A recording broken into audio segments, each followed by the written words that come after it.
Okay, let us take up another topic, that is brief introduction of drugs as toxicant with examples and adverse effect of drugs at therapeutic doses and overdosing. So first let us understand what is drug. It is derived from a French word meaning draw, that means a dry herb.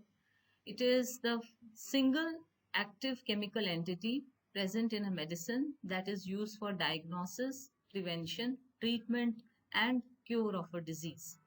By definition given by WHO in 1966, drug is any substance or the product that is used or is intended to be used to modify or explore physiological systems or pathological states for the benefit of the recipients.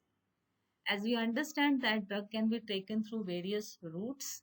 It could be enteral, which means it could be oral, sublingual, or rectal, and it could be parenteral, that is injectable, that means intravenous, intramuscular, subcutaneous. It could be topical, that is intranasal, inhalation, and even intravaginal. We have studied these routes also in context with toxic substance exposure, and primarily with regard to toxic substances, the exposure is primarily through enteral route or through topical route. Parenteral route is very much rare. So first, let us understand what is the difference between two main properties of a drug. What is a pharmacokinetic property? It is a quantitative study of drug movement in and throughout of the body.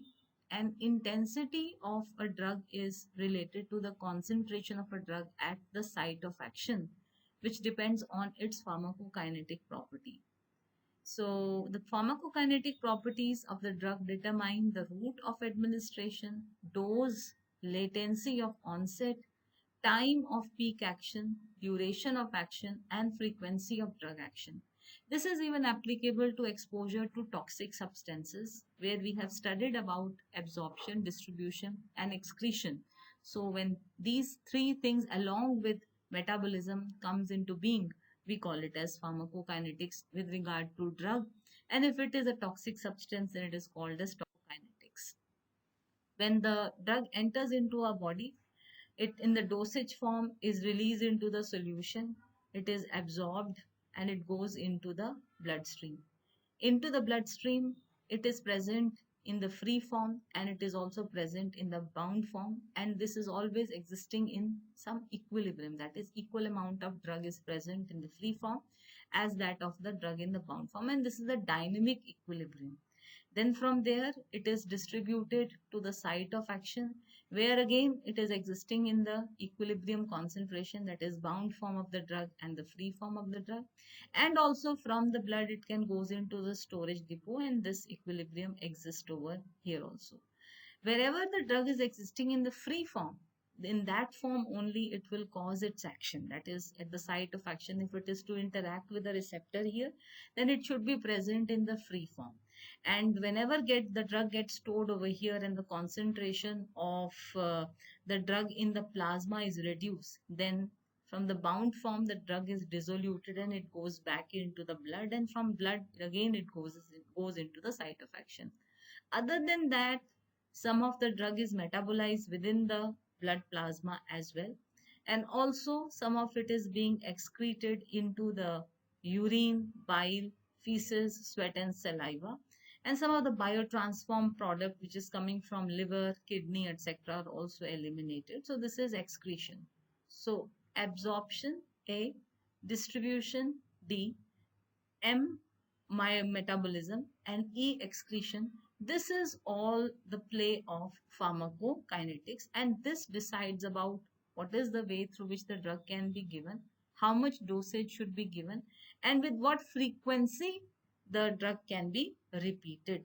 So these all things, ADME of a drug actually gives us idea about that when the drug planning should be done.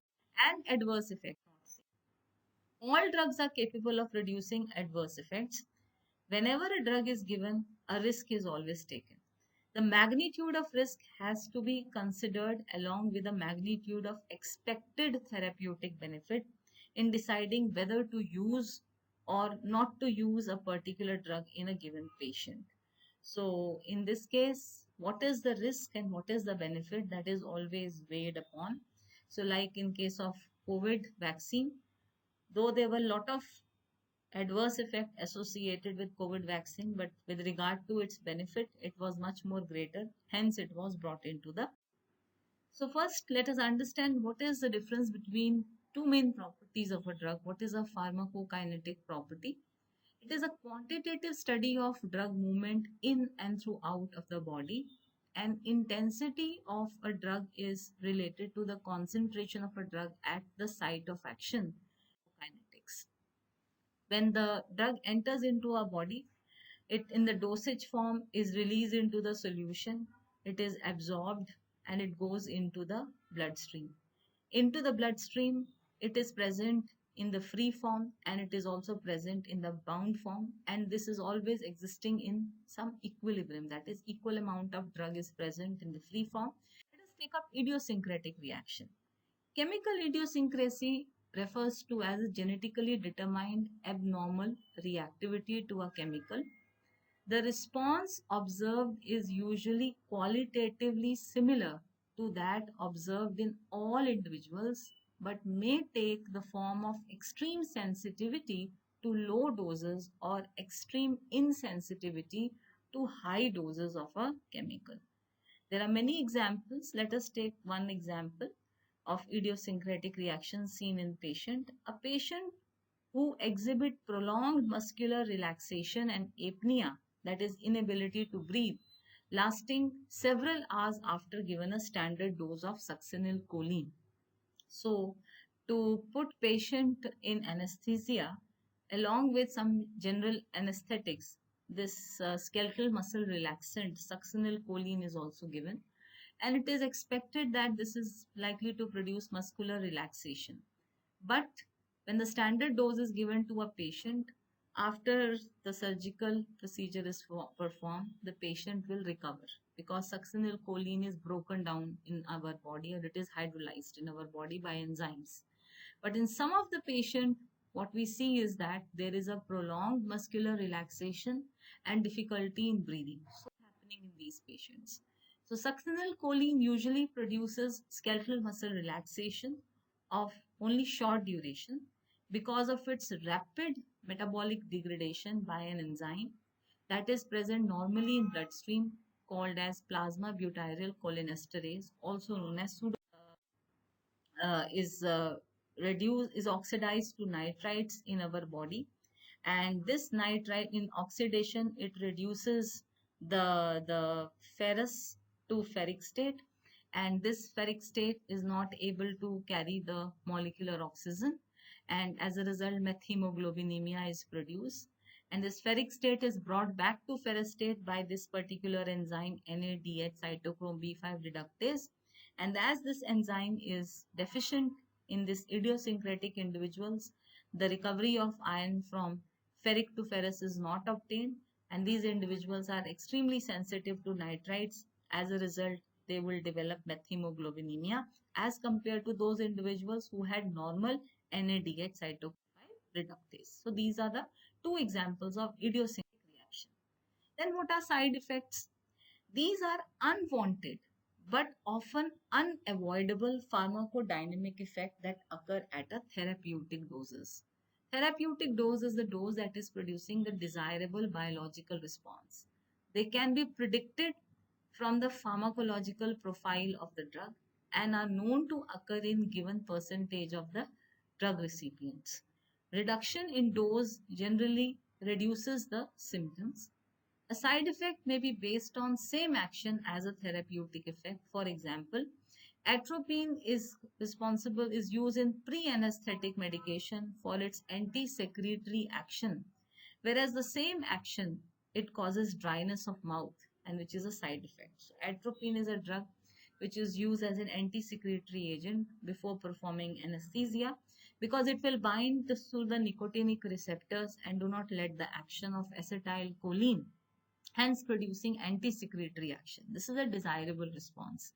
As it is binding to the nicotinic receptors present in the mouth as well, so it would not let the secretion of saliva, As a result, it would cause a dryness of mouth. So this is a side effect.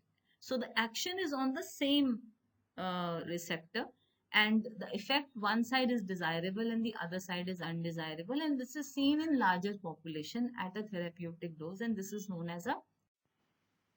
Okay, let us take up another topic, that is brief introduction of drugs as toxicant with examples and adverse effect of drugs at therapeutic doses and overdosing.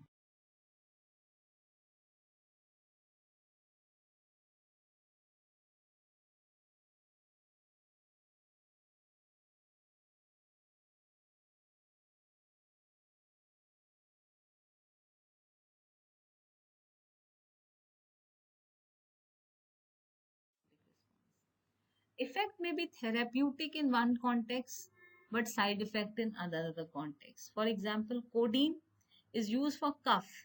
It produces constipation as a side effect.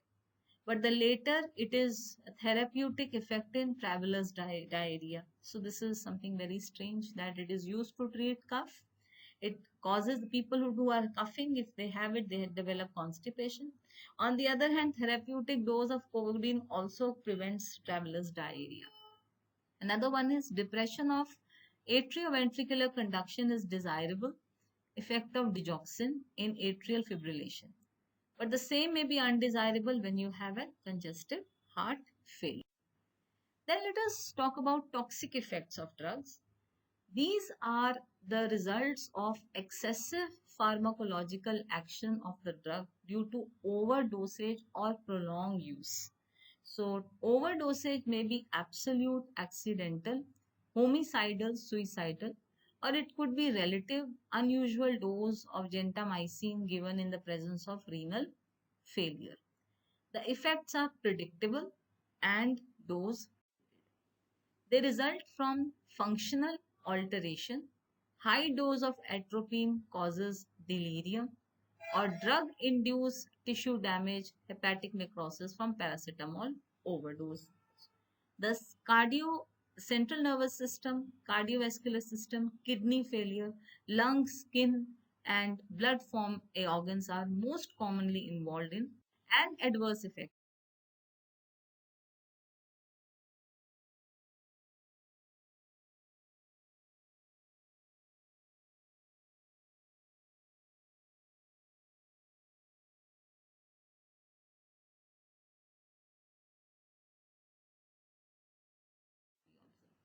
Another action may be responsible for toxicities like morphine.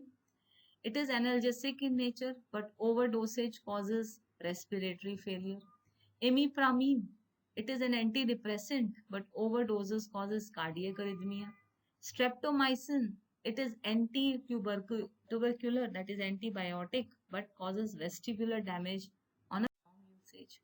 So this is about overdosage of a drug. Now let us talk about poisoning. Poisoning may be resulting from large doses of drug, because if the dose which distinguishes a drug from a poison. So overdosage is that you are taking a repeated dose, therapeutic dose, over a prolonged period of time. And then you have some kind of toxicity that is associated with it. Side effect is something that you are taking a therapeutic dose and you see an effect which is reversible and which is seen in most of the population. Poisoning is when large doses are consumed at one go. That is, at a single dose, if you take large doses, so that is what is poisoning. So we all understand Paracelsus concept, that is, it is the dose which distinguishes a drug from a poison. So poison is a substance which endangers life by severely affecting one or more vital functions. Not only drugs, but also other household and industrial chemicals, insecticide, etc. are frequently involved in poisoning. Specific antidotes such as receptor antagonists, chelating agents, or specific antibodies are available for few poisons. General supportive and symptomatic treatment is all that can be done for others, and this also is important for the poison which have selective